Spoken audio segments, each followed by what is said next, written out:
What's up, everybody? Welcome back in. We've got a verdict in the Jose Ibarra case where Laken Riley was the victim in Georgia.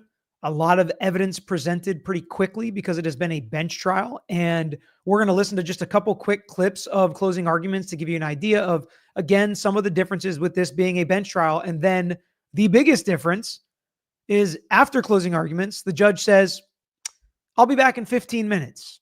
He walked out for 15 minutes, comes back with the verdict. We'll talk about why and how that's possible as we get to that. And I'll answer all of your questions. And then we're coming back live in court at 12:30. So we'll be here live for that. And in case you don't know what the sentence is, I won't spoil. I'm sorry. In case you don't know what the verdict is, I won't spoil what we're doing at 12:30, which I just did with that Freudian slip. Make sure you guys hit the like button. Let's get to it.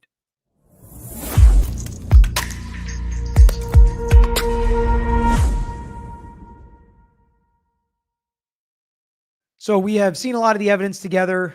The defense presented somewhat of a case to try to poke some holes. We'll summarize what it was that they were arguing when we get to their closing argument. But I just wanted to listen to just a couple minutes, 2 minutes here, 2 minutes there of the state's closing. They go through all the evidence they have: physical, forensic, DNA, video, clothes, hair, thumbprint, blood, cell phone evidence, plotting the points, all of that they went through, and they have so much of it. But she does mention a transcript, the prosecutor here, that we didn't get to see this witness testify, but she mentions a transcript talking about the thumbprint specifically and talks about how wild it really is, Judge, that we have all this evidence in this case. It's kind of like a prosecutor's dream. And then we'll listen to her kind of talk about what it's like with this much evidence and what you actually need to do to find the defendant not guilty in this case. He did it twice. And he found and explained to the court at the Daubert hearing, which we have adopted. So again, she's talking about an expert that testified at the Daubert hearing that we didn't see testify at trial, but the judge can consider his transcript. So I was thinking maybe the judge would go back, review these transcripts, review his notes before making the verdict. He didn't do that, but we'll talk about why that is. It twice. And he found and explained to the court at the Daubert hearing, which we have adopted as part of this transcript, 15 points of comparison and similarities between the latent print left on Laken Riley's phone and Jose Ibarra's fingerprints. So in order to find this defendant not guilty of killing Laken Riley, you would have to disbelieve DNA. You would have to disbelieve fingerprint evidence. And even if you did that, you would still have this. Quite frankly, she got him. She scratched him. And you heard the testimony. And this is why, when we talk about fighters and people sticking up for themselves and doing everything they can, because you really never know what's going to happen, how it's going to end, what's going to happen from here. And from Laken Riley's perspective, she fought till her very last breath and her very last heartbeat that there was evidence of from the forensic downloads. And from our perspective, when we look at this case, she did so much to mark the man that did this to her, in my opinion. And for me watching the case, it was him. It was him. She told us it was him. She showed us it was him. And the state proved that it was him throughout this trial. Testimony from Sergeant Epps and from Corporal Sayan, the left wrist was still oozing. Both of them saw that. And when asked, what's with these injuries by Corporal Sayan, and we played that part of the body cam video. And he denied it, right? He denied it. He acted like, it was just red because it was cold outside, things like that. And, she continues. I mean, there was just so much that she could go through, right? With where the cell phones plotted them, the video of them throwing away the jacket that had the jacket and the gloves having the victim's DNA, the defendant's DNA, and nobody else's DNA. And it's like, how do you explain that? In order to find him not guilty, Judge, you as an officer of the court, right? You talk differently to a judge than a jury in a closing argument. He's an officer of the court. He has a legal expertise. He's seen a lot of cases. He brings experiences to the table. You can make these arguments legally speaking to the judge.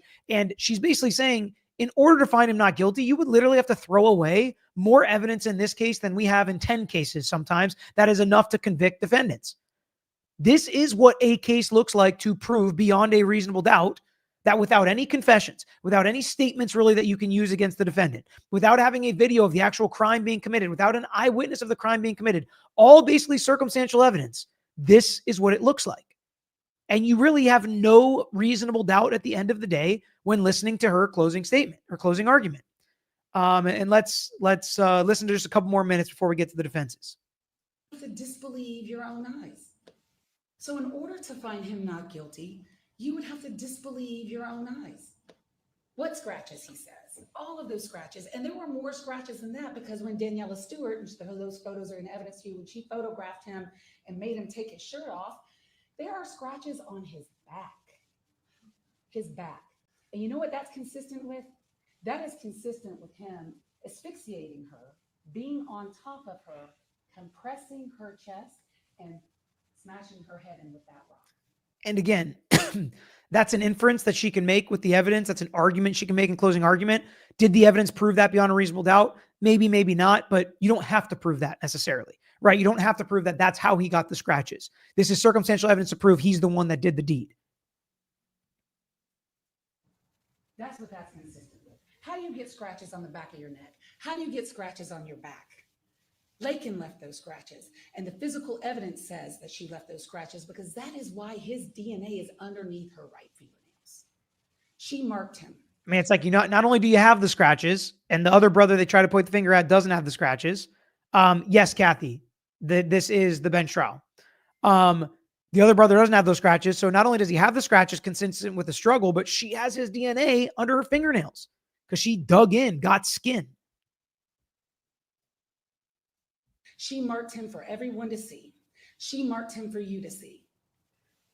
And the digital evidence that she wore that day also corroborates everything, all the physical evidence and the video evidence. We will never know. We will never know what he did to her on that trail and in what order.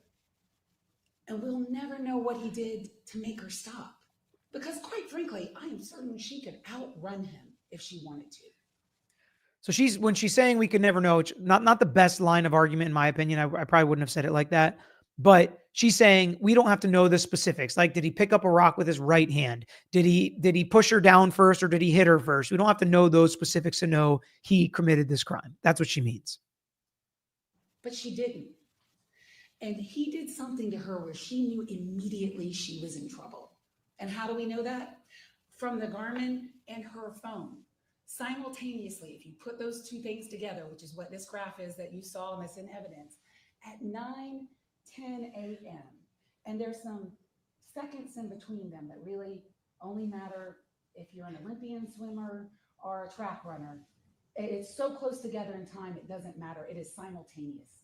Simultaneously, she enacts or tries to call 911 from her phone. And again, her actions had so much to do with catching him. Natalie asked, why did the defense think a bench trial would work in their favor? And Aeon asked, what was his likely reason for a bench trial, less harsh punishment? Both of your questions will be answered with the first clip we play of the defense's closing argument. They answer that. They tell the judge why they picked a bench trial. So that's coming up here shortly. Because there is a chart that I'll show you is from his timing advance data.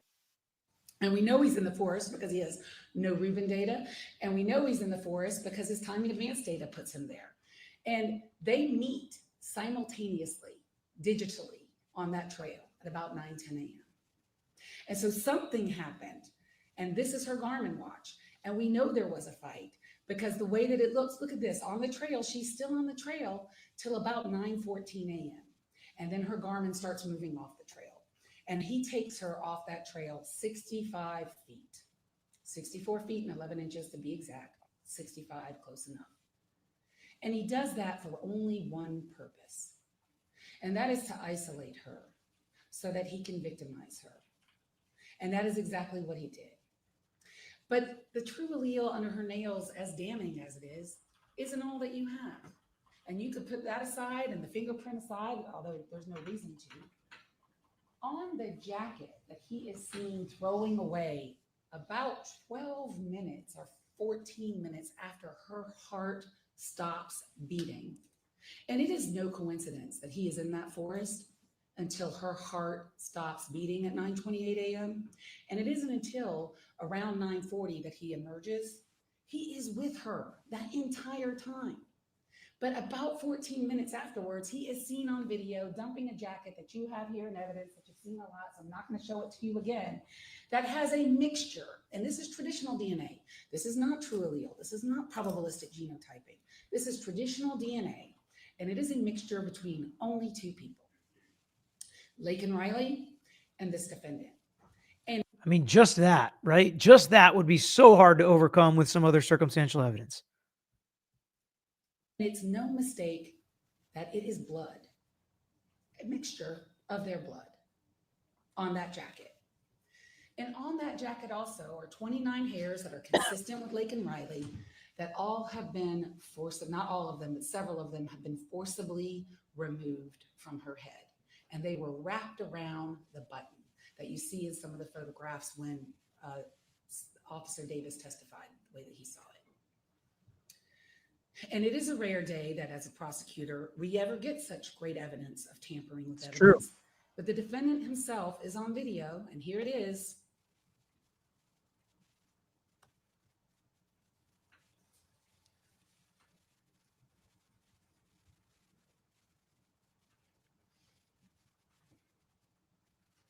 And again, the defendant would obviously argue this isn't him, but the state presented some pretty good circumstantial evidence. Selfies on his phone, him wearing the jacket, the same clothes, same shirt. And here he is. And he goes and he looks around a little bit, throws it in the dumpster. And that's right where they happen to find it with his DNA, her DNA. I mean, that's as good as it gets, literally as good as it gets.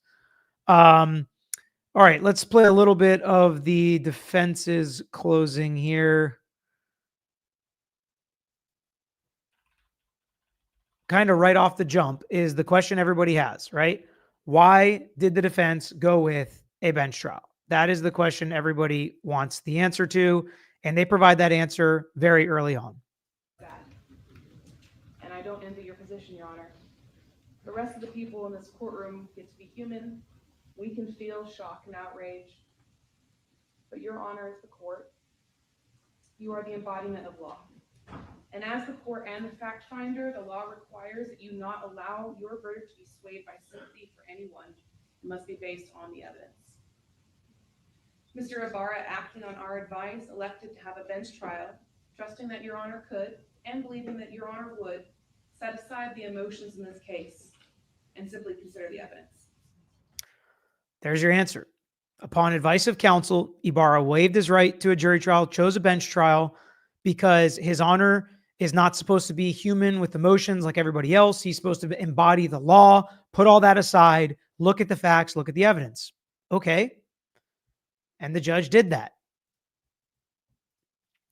All right. Next, we're just going to hear a little clip basically of how they put it all on Diego.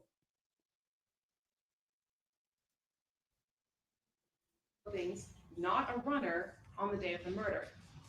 He testified that between 9:46 and 9:48, he saw somebody who was skinny, wearing dark clothing, wandering around the intramural fields, and was about 6'9" or taller.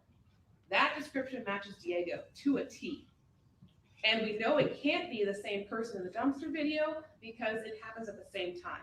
The dumpster video is at 9:44. Clemente is pretty certain about his timeline because he's tracking his position using a running app on his phone. Other evidence suggests Diego is the one who killed Laken Riley is, of course, that the fact he was wearing the hat of Laken Riley's blood on February 23rd. According to the state, They're like, some of the descriptions match Diego. He was wearing the hat. It could be Diego. He has access to the gloves at work, means it's Diego. you can see blood on black clothes, so Diego, when he's choosing hats that morning, should have been able to see that the hat was bloody. But more importantly, Officer Epps testified that he observed dirt on the brim of the hat. Tim Johnson testified that he observed dirt on the brim of the hat. There is no way Diego put on that hat without noticing something was strange about it. And the reason he put it on, without questioning why it's got dirt and blood all over it, is because he already knew that it was there. The state would like They unabashedly point the finger at his brother Diego in this case. to say that Diego would have to be the dumbest killer in the world to put it on. But unfortunately for the state, that's exactly what the person in the dumpster video does. After he examines the hat, he puts it back on. So if their theory is that's Jose or that's Diego, either way, the killer put the hat back on his head after having been committed in a murder. So they don't even try to argue the person in the video is not the defendant or the criminal that committed the crime. But they're saying, like, if they're saying he's so stupid to put the hat back on, well, the person in the video did too. Not a terrible argument, but everything literally points to Jose Ibarra except Diego wearing the hat the next morning. All right, we're going to jump to the judge's comments so we can get it all done before they come back. And we will be live at 12:30 when they come back to court. But this is the end of the state's argument, and we're going to hear what the judge says before he retires for a few minutes. This man, senseless. You all want to review the verdict form again. It's the same one you looked at yesterday, but you're welcome to look at it again.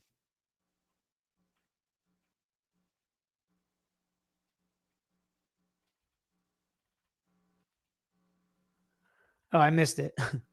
I missed it. All right, he said, I'm going to be back in about 15 minutes. Literally 15 minutes go by, and the judge is back. I didn't know if the judge was going to give his verdict or if he was going to say, okay, let's break for lunch for an hour, come back for the verdict. But guess what?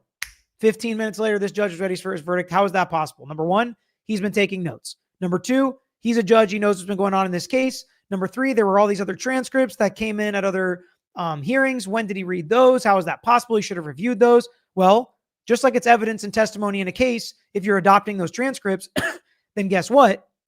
You can go read those at night, which he probably did. He was also at the hearing, so maybe he just relied on his memory, which is not what he should have done. He should have gone and read them again because they are part of this trial, which I assume he did. So he could have been preparing for this, reading for this, making his notes. He has nobody to deliberate with. It's not like, what do you think? What do you think? Do you think this? Do you think that? What do you think about this charge? Well, let's read it. Are these jury instructions confusing? Do we know what these crimes mean? No. All that's out. He doesn't need to be educated or discuss what reasonable doubt is. He doesn't need to be educated or discuss about what each one of these counts means, what these words mean, if, and, or, however, whatever it may mean, he gets it. He understands it. He's written them in his day. He's reviewed them and ruled on them today as a judge. So he knows. So all that kind of goes away. And in 15 minutes, he went back, probably reviewed his notes, confirmed, filled out the verdict form, which takes a minute because there were like 10 charges. And then he comes back and here's his verdict. Well, before we get to the verdict, Reese's mom said, why not just plead this one out? I mean, if you plead it out, my guess is the state wasn't giving you any good deals, so you 100% lose. If you go to trial, maybe you have a 1% chance of winning. If you go to a bench trial, it's like a 0.1% chance of winning, but it's still better than zero. Headphones because of translation, yes. Although he doesn't have the headphones on for the verdict, which I thought was interesting. She's just kind of whispering the translation in his ear. Would give them their job. I would down. Sorry, I want to hear all of his comments. You guys can hear The verdict. his thoughts on it being a bench trial and how he thought about it and dealt with it. They are still not in court yet. I'll keep an eye on that. All right. A couple of things before I announce the verdict. I want to point out that typically my role in a trial, in a criminal trial, is to manage the process. And the fact finding is done by a jury. That wasn't the case in this trial. I managed the process, try to. And I was also the finder of fact. And that is somewhat of a different role than we typically see. I'll tell you that you may have seen me, I make notes during the trial. I probably filled up 2 legal pads full of notes during the trial, but the closings, I want to just listen. And that's what I did. But I wrote down 2 things in the closing. One was a statement by Ms. Ross that the evidence was overwhelming and powerful. And then I also wrote down what Ms. Beck said, that I'm required to set aside my emotions. That's the same thing that we tell jurors in what, and we're giving them their job. That's the way I have to approach this. And I did. Both of those statements are correct. I hear people saying the volume is low. I boosted it as much as I can. I'm not sure what else I can do. I can switch to Court TV's stream when we go live. I'll now announce the verdict. All right, so here's the verdict. He's going to read one right after the other. I hear you about the volume. I'm sorry. There's nothing I can do, but I will switch it here in a minute. In the state of Georgia versus Jose Antonio Ibarra, case SU 24CR0323, count 1, malice murder. I find the defendant guilty. Guilty. Malice murder. Lower my personal volume. Okay. I'll lower my personal volume here. Hold on. All right. I have lowered my volume. I will refresh this and try to find that again here. And she worked. And we'll see if that's any better.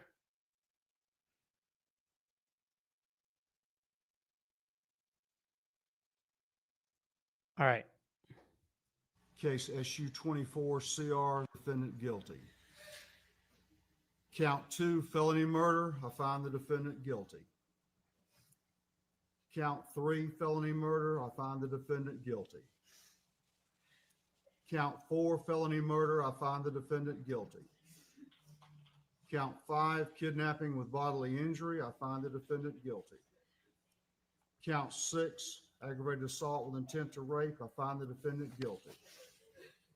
So even that, if there was any charge that they were trying to pick at with some reasonable doubt, no, at the end of the, and I meant to mention this in the prosecutor's closing, the best argument I heard for that with the intent to do that to her was the clothes going the opposite directions. So it wasn't just from dragging or anything like that. I did like that. Count 7, aggravated battery. I find the defendant guilty. Count 8, obstructing or hindering a 911 call. I find the defendant guilty. Count 9, tampering with evidence. I find the defendant guilty. Count 10, peeping Tom. I find the defendant guilty. I certainly will allow both sides to look at this if you want to do it.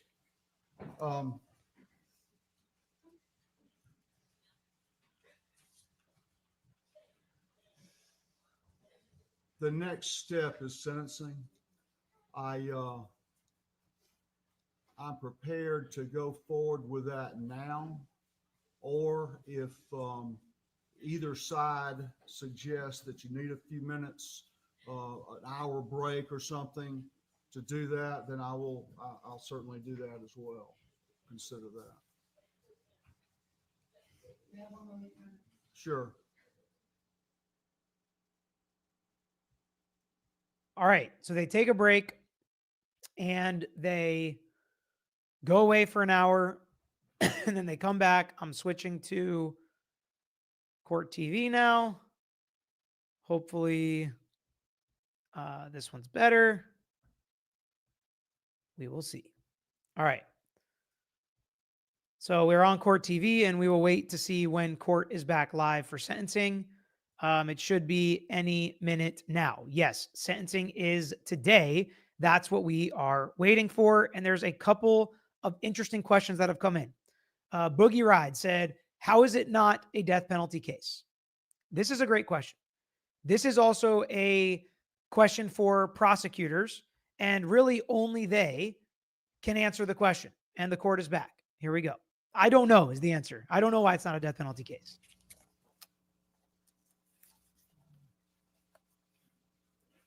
You ready? Everybody hit that like button. You may proceed. For sentencing, we would first like to present victim impact testimony to His Honor, and then I will proceed with talking about merger or issues like that in the sense that the state would be seeking. But I'm going to go at this time and call the witnesses up who wish to be heard for victim impact. So first, I would like to call Allison Phillips. And why don't Allison, John, and Lauren come on up together, the three of you. And defense counsel has agreed that there's no need to swear the witnesses for the statement. If you could come over here, Ms. Phillips. So before the court, Your Honor, first will be Allison Phillips, and she's Laken's mom.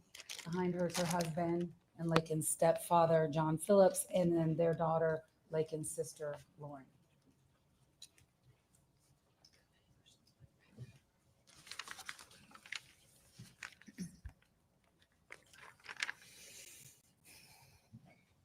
Before we get to these, I want to answer a couple of these questions. Diva Dawn, how can they charge a convicted and convict 3 counts of M for one person? So they can be charged and convicted under different statutes for a single act. B said, I don't know if this was asked or answered yet, but does an illegal immigrant get a defense at taxpayer expenses? Appreciate you and your channel. So yes, and a lot of people have been asking me this, and I did really want to answer it. So thank you for reminding me. The reason for this, because a lot of people are asking why. Why is it that somebody that's not a citizen gets the rights and gets taxpayer dollars paying for this stuff? In America, we care about people not getting railroaded by the government. So whether it's an immigrant, whether it's somebody traveling here as a tourist, if they were to get arrested, they would have the right to a public defender. We want people to get a defense, a proper defense, and not be railroaded, and not just have some cop or some judge, well, in this case, they chose the judge, or some prosecutor say, you're guilty, you're going to jail forever, that's it, it's over, goodbye. Maria said, Susan Smith parole hearing today, 30 years is nowhere long enough for unaliving 2 babies. Yeah, I heard about this. I have not seen it or heard anything on it yet. Future asked, at a bench trial, does the judge ever have to give a rationale or reasoning behind the verdict, or just like the jurors, guilty versus not guilty? I'm thinking more during the appellate process. So when you say ever, there are always weird circumstances for different cases, but generally speaking, no. They do not have to give the reasoning for why they gave the verdict they did, just like a jury. And from the perspective of the reasoning from for an appellate purpose, that's not something that can be taken up on appeal. So that's not, it's all about what happened in the case. Now, if he came out and did some interview, and he was like, because of my political views, I wanted to make sure I convicted him quickly, that would be a problem, obviously.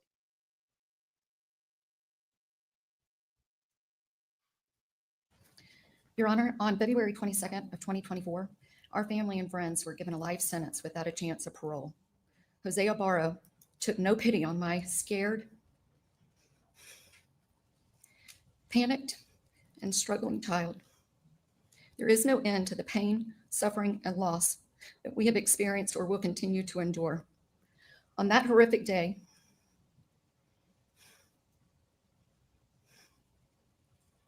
my precious daughter was attacked, beaten, and shown no mercy. She fought for her life and dignity and to save herself from being brutally raped. This sick, twisted, and evil coward showed no regard for Laken or human life. We are asking that same be done to him. Laken had a beautiful and bright future. She was smart, hardworking, kind, thoughtful, and most importantly, she was a child of God. She had a personal relationship with Jesus, and she loved being the hands and feet of his hands and feet in this world. She shared her love for our Lord with others through her mission trips, working with elderly at the nursing homes, and through her nursing career. Laken was an amazing friend, sister, niece, daughter, and granddaughter. Anyone who knew her knew about her loving heart. Laken's life was not the only life taken on that day that Jose Ibarra attacked her. The life of her family and friends was taken too. None of us will ever be the same. This monster took away our chances to see Laken graduate from nursing school. He took away our ability to meet our future son-in-law. He destroyed our chances of meeting our grandchildren. And he took my best friend.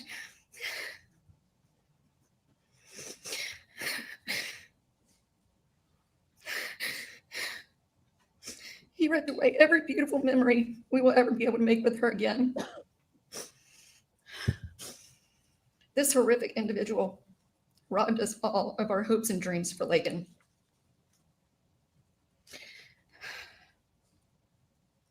Your Honor, I'm asking you to please give Jose Ibarra the same thing he gave us when he made the choice to take Laken's life and destroy ours. He showed no mercy on Laken when she was begging for her life. There's no end to the pain and suffering that he inflicted on our family and our friends. I'm asking you to please give this monster life without any chance of parole so that he never gets the chance to hurt anyone else ever again. So just to give you an idea of, so sentencing, this is a bench trial. Sentencing is, the vast majority of jurisdictions, is done to the judge, argued to the judge. The judge makes the decision on the sentence. So this is nothing new for the judge. This is what he's used to doing in these kinds of cases. It's not a death penalty case. So life without the possibility of parole is the max. That's what she's asking for. Incredibly strong, incredibly great testimony for Laken. Incredibly sad to hear, whenever lives are taken, brutally sad. But again, the strength these family members have to get up and speak, I think it means a lot to judges. And the judges I talk to about sentencing, it means so much, so much. And by the way, as our normal video time, I have about an hour, so we'll listen to as absolutely much of this as we can. And I'll do an update video. So if you want my guess, right, as we don't know what the sentence is going to be, I would guess he's going to get life without the possibility of parole. I would guess the judge is going to sentence him to the absolute max that he can. Now, we'll see if that's what ends up happening, but we'll listen to as much of this as we have time for.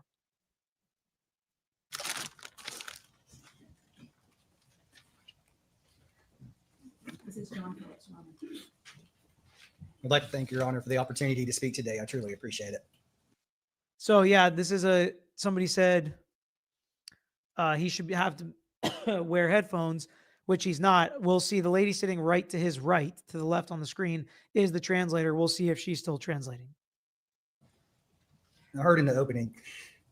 So Kelsey, why don't you put up a poll? Because I don't know if we're going to be here long enough to hear the sentence. Why don't you put up a poll and see what people think the sentence is going to be, either life without parole or something less? Just those two options.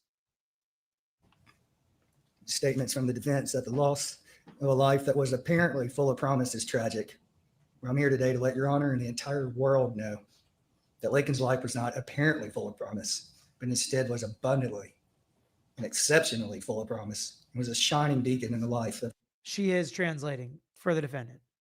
And I love it. I love this statement as well. Everyone that knew her, that ever came in contact with her. I'm so proud of Laken and the beautiful person she was. And while I could stand here and try to tell the world the things that made her such a wonderful person, as well as the many things we have all been robbed and deprived of, I think one of her last journal entries, dated 12/17/23, says it best. So here we go. To my future husband. As silly as I feel writing this, my old small group leader once recommended it, so here I am. To my future husband, I want you to know that I'm thinking about you. I'm working every day to become the best wife I can be. By working through my current relationships to best prepare me for ours and our kids one day. I'm focusing on God and what He defines as a faithful Christian life, and so that I can best embody those characteristics. I pray that you know that it's with my full faith and trust in God that I know this relationship has been handcrafted by Him. I pray that we continue to glorify the Lord, prioritize Him in every aspect of our lives, and raise our family, our future family, to be God-fearing Christians as well.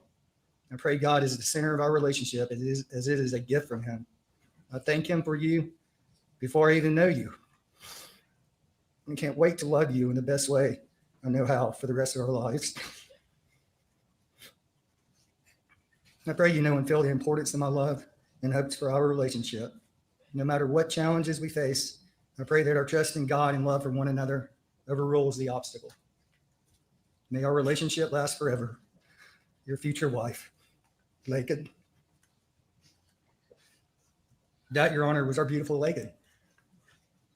That, Your Honor, is just a glimpse of what was tragically and brutally taken from her and us that day. The best daughter, sister, granddaughter, friend, and overall person that you could ever hope to meet. While it's true that none of our lives will ever be the same, we refuse to let this person rob Laken of the hope she gave to her family, loved ones, friends, and the world as a whole. We will proudly carry this hope on in her name in the days ahead and for the rest of our lives, because together we can all keep hope alive. So today, I plead with this court to protect the world from this truly evil person by sentencing him to prison for life without the possibility of parole for any reason, so that he can never have the opportunity to do this to anyone else ever again. Thank you, Your Honor. Oh my gosh, this is brutal, man. I mean, and when we have cases and you sit and listen to this, whether it's on the prosecutor side or the defense side, it's absolutely brutal. Fair trial. Why can't we deport him to spare the taxpayers? So Pantoffel, I mean, there's a lot of different discussions about this and reasons for it and public policy arguments, but some people believe, and a lot of the law requires you pay your debt back to society. This is the community you took from, so this is where you pay your debt. I get that it costs taxpayer money. There are other situations potentially where the family wouldn't think it was justice if you get deported to certain countries and they don't recognize, whatever the law might be, or you just get off scot-free in that country because they have a corrupt judicial system or prison system or whatever it may mean. And so is that justice for the victims' families? There's lots of thoughts and public policy arguments around this. He should be forced to wear the headphones. A couple people saying that. So the translator is right next to him. I hear her translating. Is he listening? Would he be listening with the headphones on? I don't know. A lot of times they're over him at this point. It's all about talking to the judge, representing Laken well, telling her story, letting the world that we're all watching see who she is, make sure the victim is not forgotten in this situation. Say whatever you want about, taxpayer dollars or him being a, horrible coward, POS, whatever you want to call him, about this should be a death penalty case, whatever we want to say. The point is highlighting the life that was Laken Riley's that he took away and what they're asking the judge to do and why the judge should do that. It's very moving, and moving the judge into life without parole, I would think. Next runner is Lauren Phillips. Your Honor, I wish I could truly put into words how much the tragedy that occurred on February 22nd, 2024 has affected me, but I don't think I'll ever be able to do so. With that being said, I'm going to attempt with the best of my ability to do that for you today. My name is Lauren Phillips, and I had the amazing privilege of living with Laken Riley as my older sister. Laken was and will forever be my most favorite person. She was my biggest role model, and I looked up to her in every way. She brought the joy that I needed into my life and never failed to make me laugh. There was absolutely nothing that I wouldn't do for Laken, and nothing that she wouldn't do for me. Laken was my biggest protector, and I always had this sense of comfort and safety in her presence.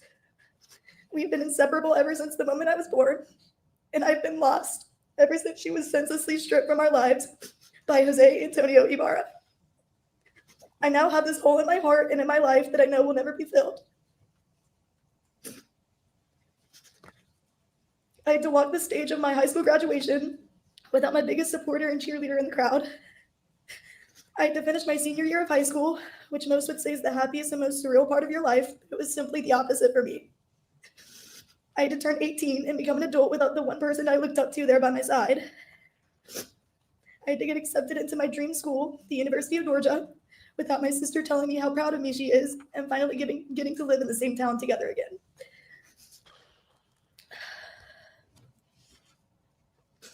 I now have the burden of dealing with the fact that my best friend and sister will never come home again. She'll never send me another daily good morning text, funny TikTok, or silly Snapchat. The true sense of joy I felt when she would randomly surprise me will never happen again. I will never get to hear her infectious laugh or see her light of a smile ever again. I now get to explain to people when they ask me if I have a sibling that I no longer have one, and not just because she passed away, but because she got brutally attacked and murdered. I cannot walk around my own college campus because I'm terrified of people like Jose Ibarra. My parents will never be the same after losing their daughter in this tragic way. Seeing their heartbreak is excruciating. We were once a happy family of 4, and now there is an evident hole where her presence is forever felt. We're a broken family of 3, struggling to find out how to live this life through the silence and emptiness that her absence has left behind. The joy that she brought to our home has been completely replaced with grief, and we are just left holding the pieces of a life that will never feel whole again. She will not get to be at my wedding and next to me as my maid of honor. I get to deal with explaining to my future children what happened to their Aunt Laken and why they won't ever be able to get to feel her love or be spoiled by her. All of these experiences were and will be stripped of me against my will, and I now live in a constant state of fear, anger, and sadness. I think about how my sister saw exactly what was coming and had no way of preventing it. I think about how scared she must have been and how that man is the only one to truly witness that scene. I'm not sure why he did this to my Laken, and I know I will never understand.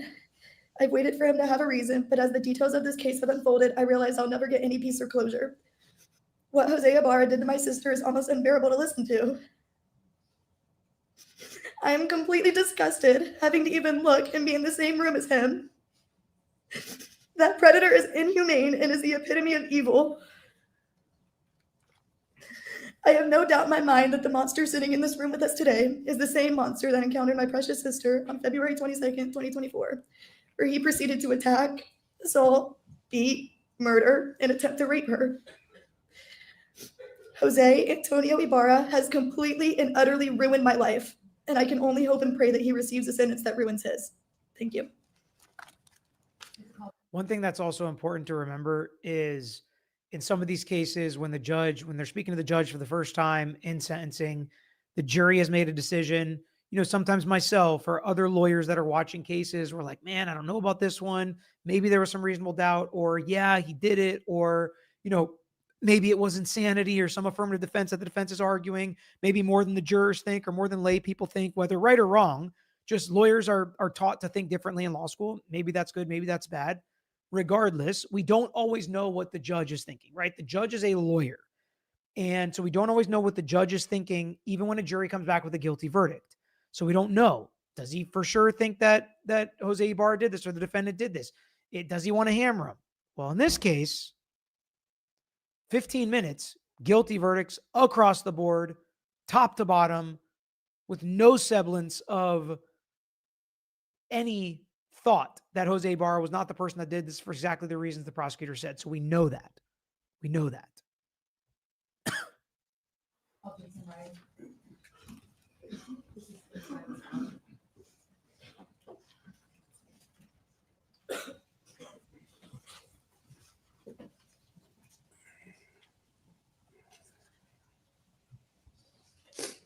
Your Honor, I stand here today as a grieving father whose heart was shattered in ways I never thought possible. My daughter, Laken Riley, was not just our child. She was the light of my life, the person who brought joy to every room she entered. And now that light has been extinguished forever, taken from us in the most senseless and violent way imaginable. The pain I feel is unexplainable. Every day I am reminded that my daughter is gone. I will never hear her laugh again, never see her smile, never hold her hand or feel her hug. She was taken from us, from her family, from her friends, from her future. Our world has been torn apart, and no matter what happens here today, nothing will ever bring her back. I am haunted by the thought of the fear she must have felt in those final moments, and it breaks my heart knowing that she suffered. I have to live with the fact that I could not protect her when she needed me the most.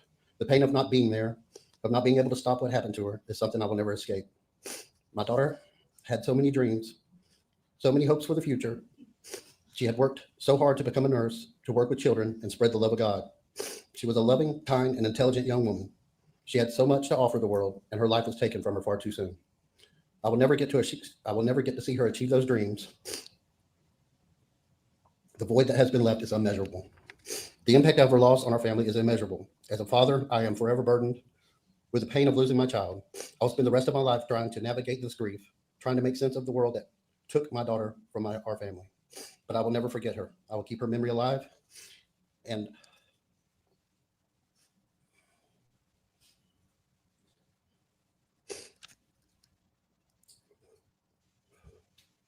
I hope justice is served for her, not only because I'm her father, but because she deserves it. I ask that you consider this life that was taken, the pain that has been caused, and the lasting effects of this tragedy on everyone who loved our amazing daughter, Laken Hope Riley. Thank you. And again, every single one of these, it's important what they say. It's important what he did and to feel the loss that he created, but also for the judge to know that all of the victims and the families and the family members and friends of the victims are all asking for life without parole, because you should take that into account. Thank you, Maria. This one's really brutal. I mean, this one is really, really brutal. I talk about Bruno. This is so heartbreaking. Every woman's nightmare. We as a civilization need to do better. So senseless, so cruel, so evil. Yeah, I mean, you heard her sister talk about now walking around college campuses. I mean, it's just brutal, brutal. Good afternoon. As I stated in my testimony, my name is Connelly Huth. Laken Riley And so here come all of her roommates that also testified in the trial and all crushed, in my opinion. was my roommate for 2 years, my devoted and loyal running partner for 2 years, and my best friend forever. I stand before you looking at you through eyes that have seen, ears that have heard, and a heart that has felt emotions nobody, and especially no 22-year-old, should have to. On February 21st, my life was complete. I woke up on February 21st at 7:30 a.m., walked out of my bedroom door to streamers hung outside of my bedroom from the top of the doorframe to the floor, balloons blown, decorations taped, and gifts presented precisely on my kitchen island. Laken did it. It was my 22nd birthday. She had a 5 a.m. nursing clinical, yet she woke up at 4:30 a.m. to make me feel loved and appreciated, because that is who Laken Riley was. I went to dinner that night with my roommates and my family, and ended the night with my roommates, and especially Laken, showering me with love. It is clear and evident that this defendant, Jose Ibarra, has never felt this type of love and appreciation. I've been impacted by this brutal cowardice and preventable tragedy in every way, shape, and form. I no longer have a best friend that I relate every thought or worry to. I no longer run every day. I lost my partner, and I lost the joy of what running was before Laken was taken from us. I cannot imagine running when I constantly am looking over my shoulder in public, wondering if I am next. I live with excruciating guilt every day that I was not accompanying Laken on this run, and that it was her and not me. And I hope and pray that it will never happen again to anyone. Along with this, the crime that this monster committed ruined one of the most special places in our friendship. Lake Herrick was Laken and I's safe space. We loved to go on running adventures throughout the park together. We had a code called dock time. Dock time consisted of either ending our runs or taking a calming walk to the dock at Lake Herrick. Here, we would sit in silence, play music, or talk while sitting on the dock, simply enjoying each other's presence. All it took was a text saying, "I need dock time," and we were on the way to debrief whatever we needed to discuss. Now, when I think of this beautiful spot, I think of the terror and horror my sweet best friend had to endure at the hands of this monster. I think of all the things I have to do now to remember Laken. At times, I forget how she laughs or how she sounds, and I have to resort to looking through my camera roll of hundreds of videos I have. Videos where I talk to my future kids and introduce them to their Aunt Laken in college. To talk to my friend, I have to drive 20 minutes to her grave and sit and talk to her with no response, screaming at the sky. When I want to remember her, I have to go to my closet and pull out her clothes I was given and smell them to remember how she smelled. As I stand up here today, I am wearing one of Laken's shirts. This shirt has sat in my closet for months, not because I'm saving it for an occasion, but because I cannot afford to not remember these things like this about her. I sit in therapy week after week trying to heal February 22nd in life after. When I hear emergency vehicle sirens, I'm triggered. I sat that day and watched dozens of emergency personnel drive by as I sat helpless. My roommates and I had to draw our own conclusions that the pinnacle of our house was no longer here when we watched a coroner drive by us after sitting at the field for 2 hours with no answers.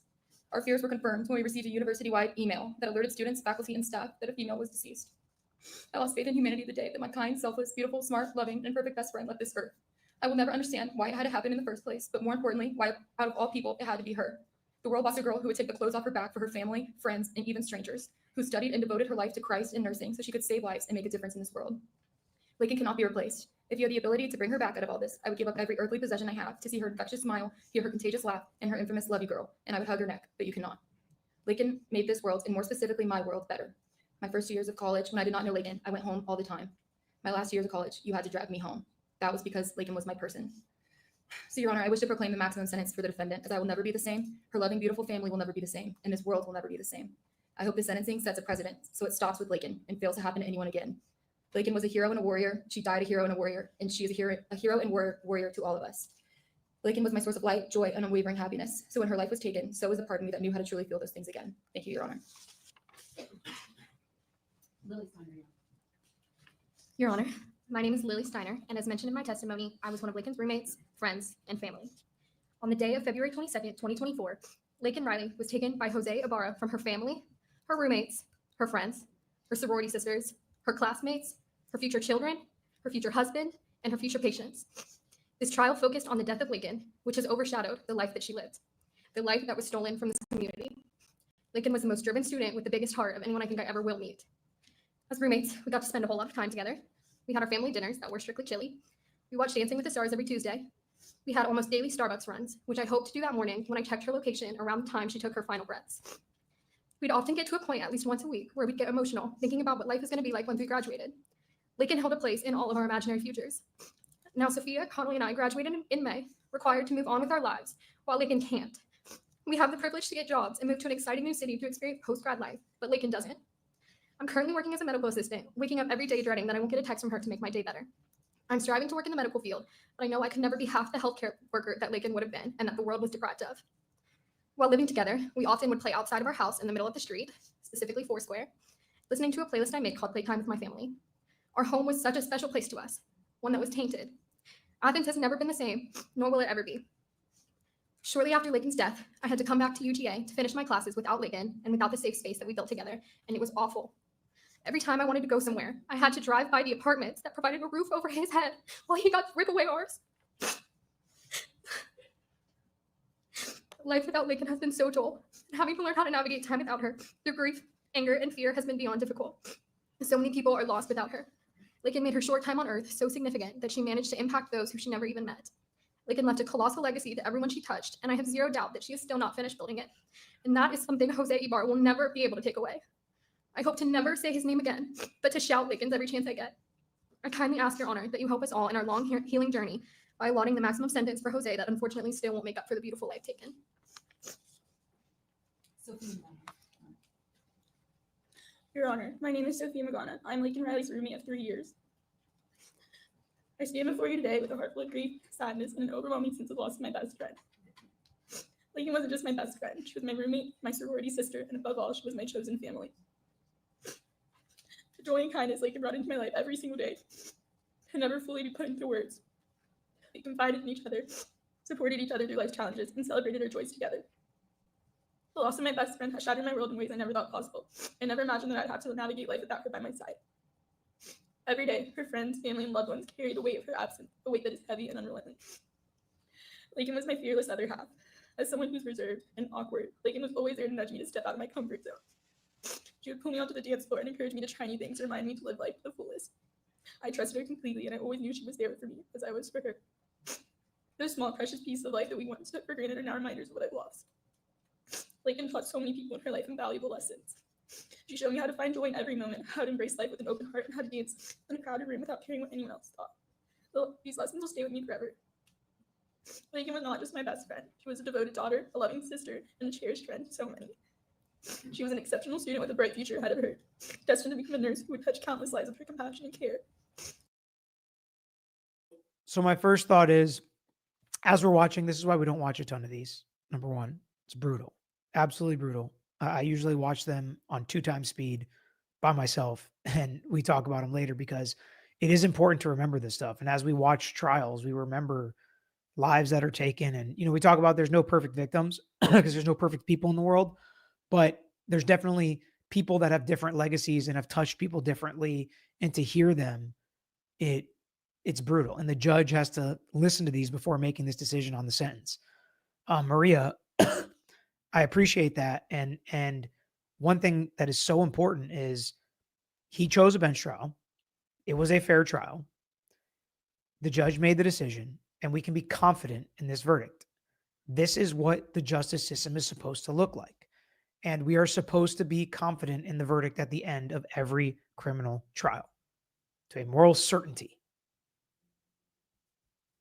I miss hearing her laugh, seeing her smile, and hearing her voice, all of which brought warmth and light to all those around her.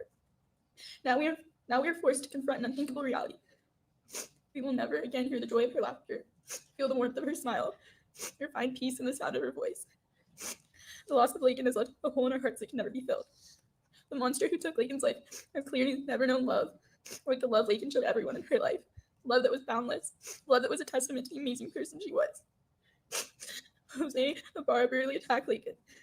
And now spaces that were once filled with joy and peace are places I fear for my safety. I now live my life in a fear, constantly looking over my shoulder with a new reality that the unexpected can happen. A world Laken taught me to embrace is now a world I feel unsafe in. Every day I put on a brave face as I step into my classroom, ready to teach and support my students. I mask my emotions and fears to shield them from the harsh realities of the world, preserving their sense of security and innocence in the world. Yet inside, I'm struggling, holding back tears until I can slip away to the bathroom and wait for the school day to end so I can finally let my true emotions surface beyond those four walls. February 22nd, 2024 is a day I will never forget. It is a day Jose Ibarra chose to commit an unthinkable act of murder Laken. He took from this world somebody who embodied love and light. Jose took my light, my sense of joy, my best friend, and my other half. Losing Laken has left an enormous hole in my life. The world feels quieter, emptier, and far less joyful without her in it. Her absence is felt in every corner of my day-to-day life, and I don't know how to fill the space that she once occupied. But what I do know is this. Laken's legacy of love, kindness, and friendship will live in all of us who knew her. The love she gave so freely will continue to guide me as I navigate this life without her. Jose Antonio Ibarra took Laken's life, and I hope that your verdict ensures that Jose experiences lifelong pain that is only a small glimpse of the pain he will live with daily since the loss of Laken. No punishment will ever truly account for what Jose has done. It is my hope that justice will honor Laken's memory and the profound impact she had on all of our lives. Thank you. Abby, have a note. Abby, have one.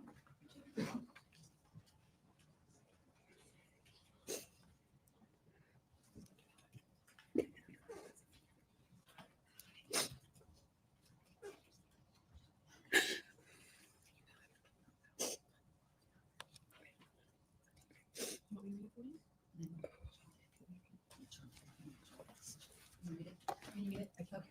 So, Your Honor, Ms. Carrie Howell will be reading the statement for Abby. This is Abby's statement that she prepared, but will be read right here. It was 1:49 p.m. on February 22nd of 2024 that I learned Laken was missing. I immediately texted her, Laken, where are you? Why are people saying you're missing?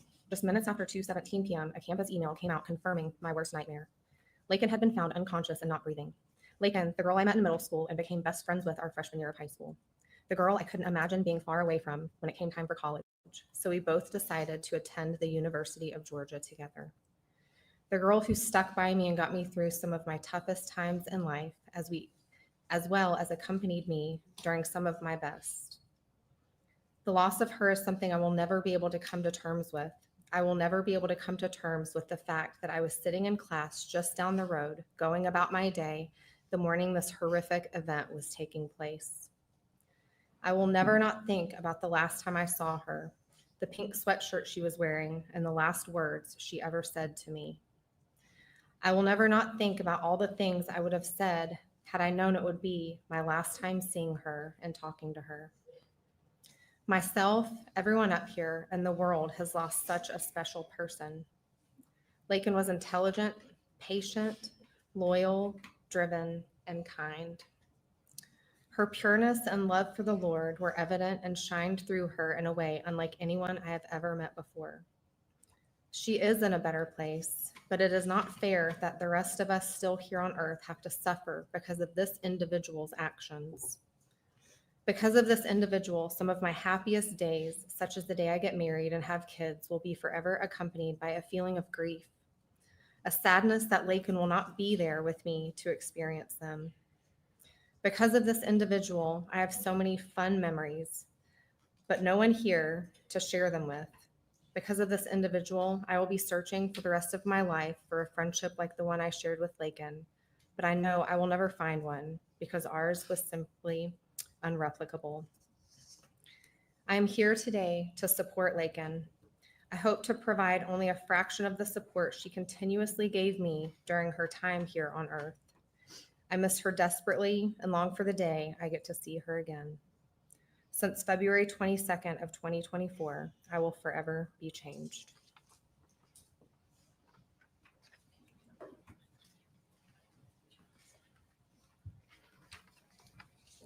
Sophia Plum. Palomino. Palomino. Good afternoon. February 22nd, 2022 changed my life forever.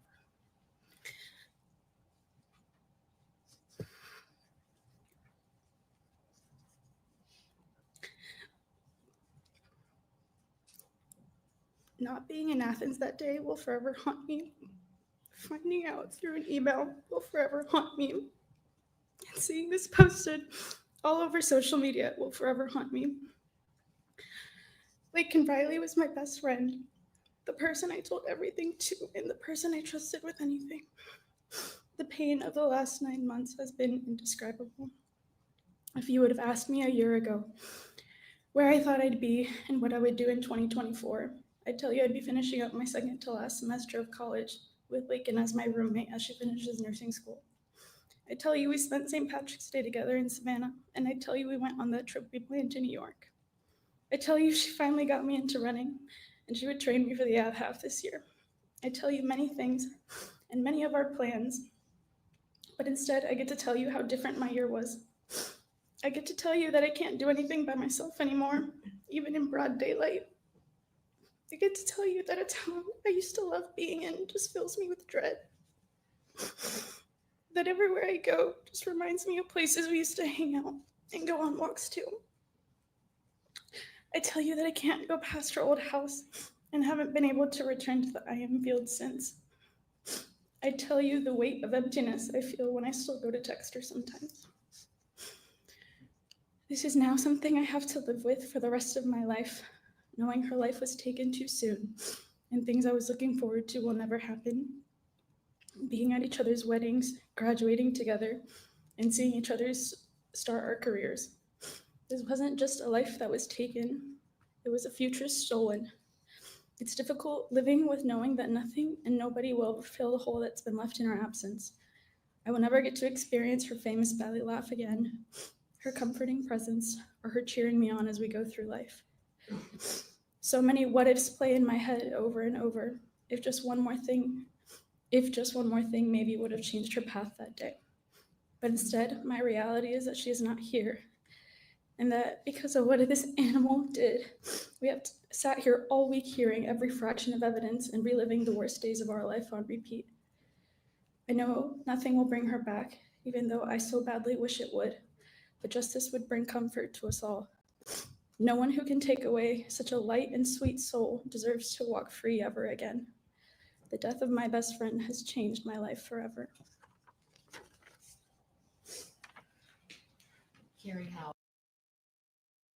So anonymous, nobody, the judge can't change the death penalty. No, it wasn't sought by the state. It wasn't proven by the state. I understand what you're saying as far as thinking it should apply here if it applies anywhere, but it's just like the judge can't add charges. He can't say, oh, I also see facts for assault here, so I'm going to, find him guilty of assault. You can't do things like that if the state didn't try the case on it, the defendant didn't have a chance to defend on it. It's outside the judicial system and process that's appropriate. But I understand your sentiment. Life without parole is the max he can give.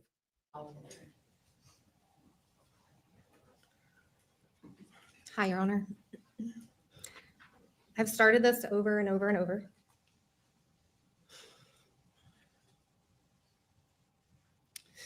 Feeling paralyzed in my thoughts.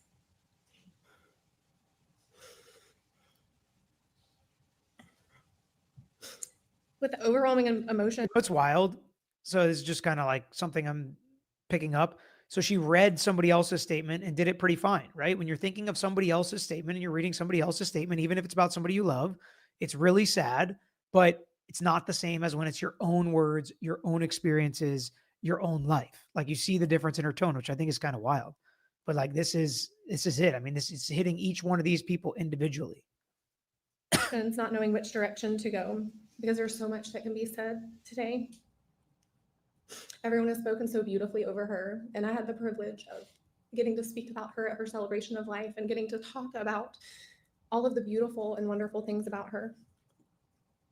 My name is Carrie Howell, and my husband Matt and I have had the blessing of calling Laken and Lauren's parents, John and Allison Phillips, our best friends.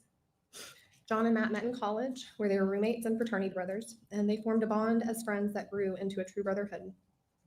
This brotherhood between them extended to connect our families together in the same exact way. It is a friendship that runs deep and loves big. Our families and children have grown up together and had many adventures and vacations together over the last 20 plus years. We have had the privilege and joy of watching Laken and Lauren grow up.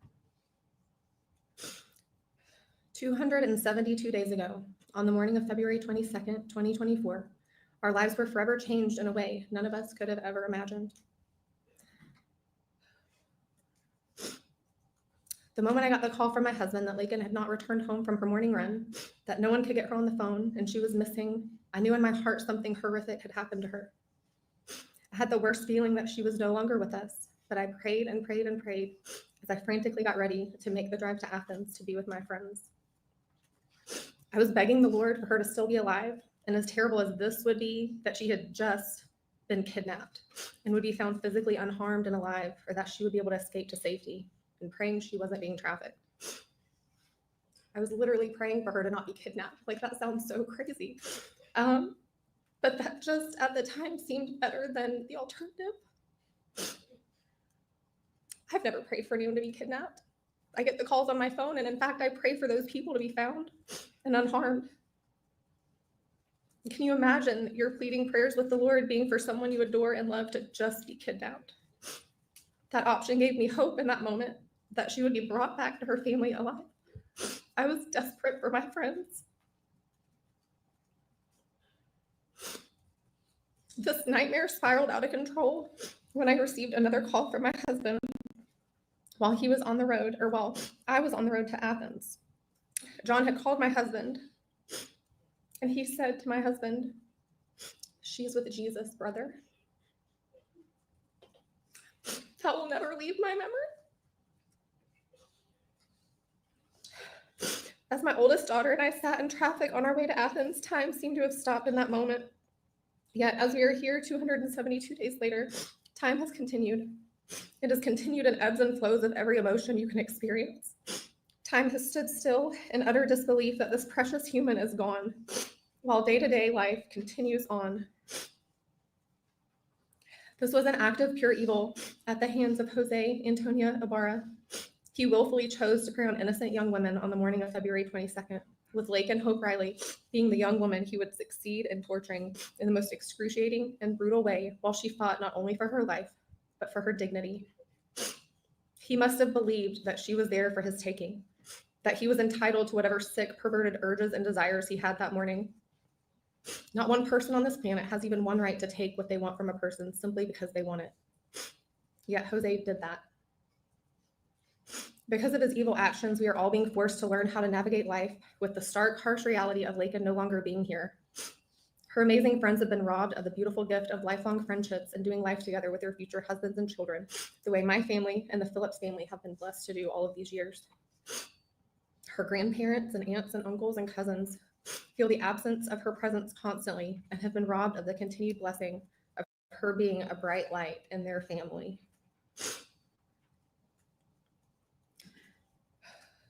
My family and I have journeyed alongside our dear friends as they attempt to navigate and learn how to live a new normal without their oldest daughter. I've gotten to know my best friend's face in a new way, a way I would give back if I could make returns on the most devastating circumstances life can hold. I look at her and I know when a situation is too much. I know when a comment is too much. I know when to be silent and when she needs encouragement. This year is showing on all of our faces, like the harshness of cold winter days, that there seems to be no end in sight. But we will keep fighting because we refuse to allow Jose Antonio Ibarra to take anything else from us, and we serve a good and mighty God.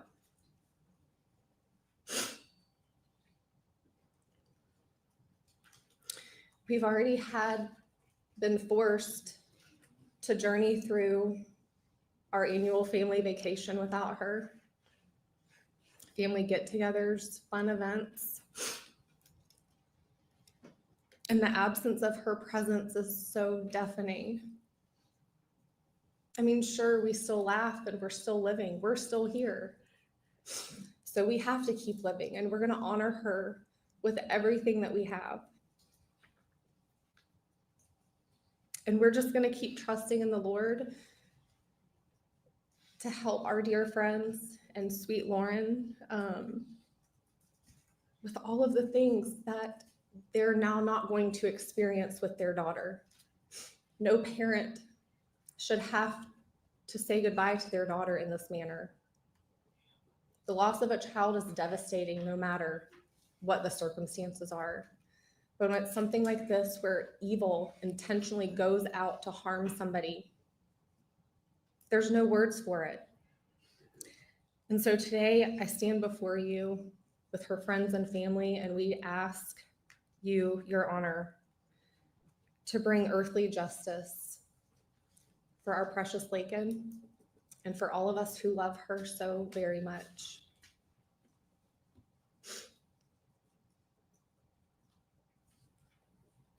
She was truly one of the most precious people that I've ever had the honor of knowing. She exhibited the fruit of the Spirit in the Bible because she truly lived her life for Jesus, as you got to hear John read in her journal entry. That was her. That was a private entry, not for anyone else. And you got to see the type of person that she truly is in her heart. Pure and lovely, and her laugh that everyone has talked about, literally one of all of our favorite things about her. And we never get to hear it again because of him. So we ask, Your Honor, for you to consider in your sentencing for him to not be able to ever be out of prison and for him to spend all of his days there without any possibility of getting out. Thank you. Tell me your name again. It is Carrie Howell. Carrie? Yes, sir. And Your Honor, that at this time completes the statements for victim impact evidence from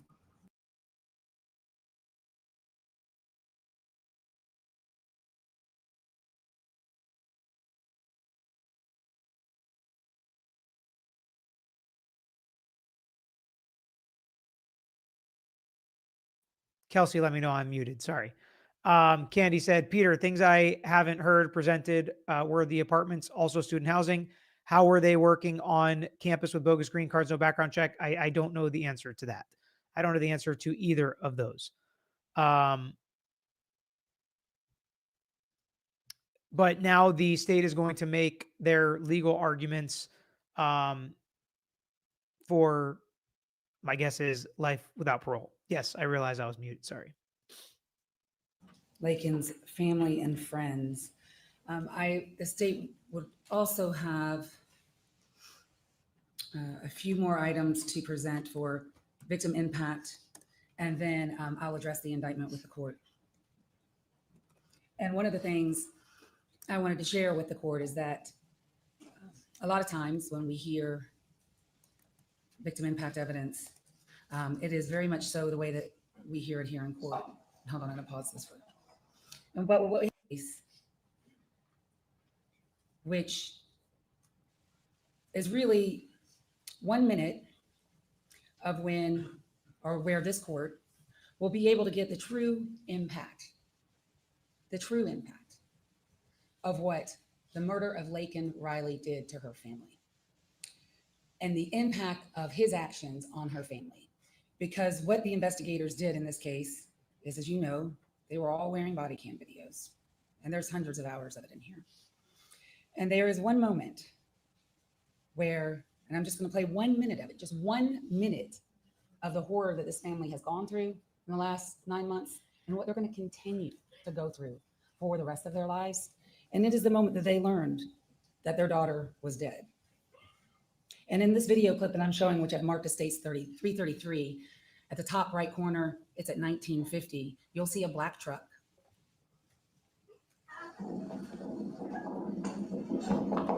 Our daughter's late. Our daughter's late. Okay, let's up over here. Come on.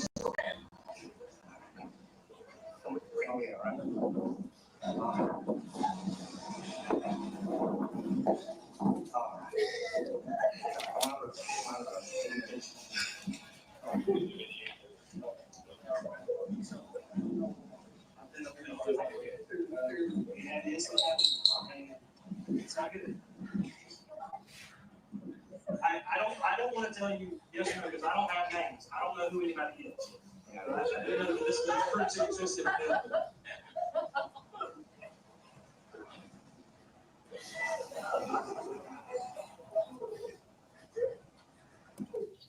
That's what they endured. And that's how it was on that day when they came here to look for their daughter. And what it took away, you heard from her friends and family, and some of the things that you even heard in the trial. You got a little peek, just a little peek, about the personality of Laken Riley. For example, in Lily's 911 call, one of the things she says is, Laken never misses class. Never misses class. That's the kind of person she was. And in our review of all the evidence in this case, some of the things we had to look at were the social media presence of everyone. And there was a lot of Just FYI, and probably one of the more brutal streams we've done, I have a 1:30 appointment. So in 4 minutes, I'm going to have to call it. So we're going to listen to it for 4 more minutes. And like I mentioned earlier, I think the judge is going to give life without parole. If he gives anything less, I'll be disappointed. That's what I think this case deserves. That's what I think the evidence proved, and the victim impacts proved. And I think that's really the only just sentence in this case. That's my feeling on it. But I just want to let you guys know for when I probably abruptly have to stop it at 129. digital evidence in this case. And the review of the digital evidence, I want to share with you just some of it, which has been marked State's Exhibit 336, is that Laken was a very joyful and quite silly, playful person. And a lot of that is viewed in her social media.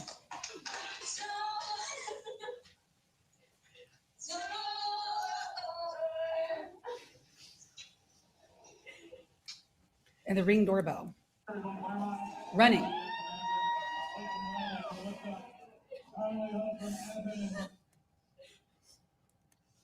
Same race.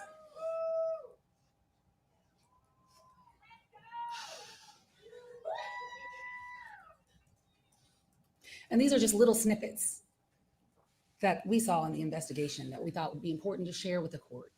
That shows not only the type of person that she was, that you just heard from her friends and family, but the true impact that her murder had on her parents.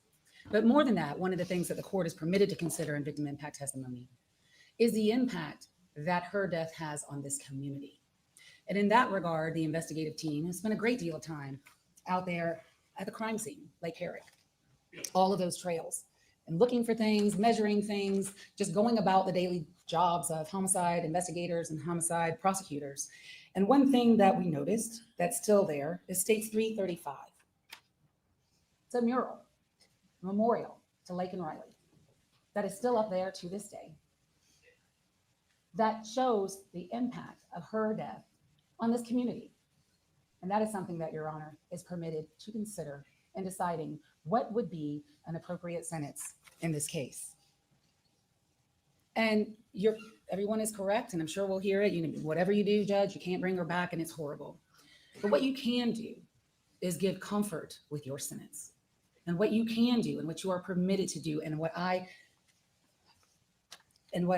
urge this court to do, and what the law permits this court to do, is to exercise your discretion and your judgment in a way that brings comfort to this community, and in a way that a sentence which appropriately reflects the harm that was done in this case. And a sentence of life without the possibility of parole would bring comfort to this community. And no matter what your sentence is today, and it will be litigated from here to 40 years from now, there is at least one person in this courtroom who will inherit it. And that is Lauren Phillips. That is Laken's younger sister. And she should never, first of all, she's growing up without her sister. She's going to have to. She's absolutely right. The judge can do that. He has the discretion to do that in his sentence. And I hope he does. Azam, Peter, are there limits to how many impact statements can be presented during sentencing? Thank you. There are sometimes, depending on the jurisdiction, different states, different jurisdictions have different rules on that. Does the defendant object or not? There's not just like a bright line rule. Off topic, save this till the end. Do you use a referral system to direct someone to another state to a personal injury attorney in their area? We have some lawyers that are barred in different states and different jurisdictions, federally and at the state level, that can handle personal injury cases in other states. We also have colleagues we work with in other states. So we still handle the intake calls ourselves on these kinds of cases, and then work with either we work it or work with another lawyer in another state. All right, folks, that's all we got today. hit the like button, subscribe, do all those things if you guys want to. Thanks for joining me on the ride. It was a little bit of a different trial with it being a bench trial.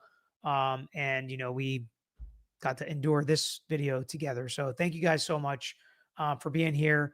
And I'll say a prayer for Laken Riley's family tonight. And I'll be thinking about them a lot. And I appreciate what they said. I appreciate the person she was and what they did and all of the statements made and the strength that it took and the light that they decided to shine during this sentencing hearing, while also wanting appropriate justice, which is life without parole, and hope for redemption for Jose Ibarra, but redemption in prison forever. Okay, that's all I got. Till next time, folks, I'm out of here. Thanks for watching another episode of The Lawyer You Know. If you enjoyed the episode, please hit the thumbs up and share with your friends who may be interested here on YouTube. And don't forget to subscribe. You can also follow us on Instagram, Twitter, Facebook, and TikTok. And don't forget to check out the Lawyer You Know podcast with new seasons dropping every quarter.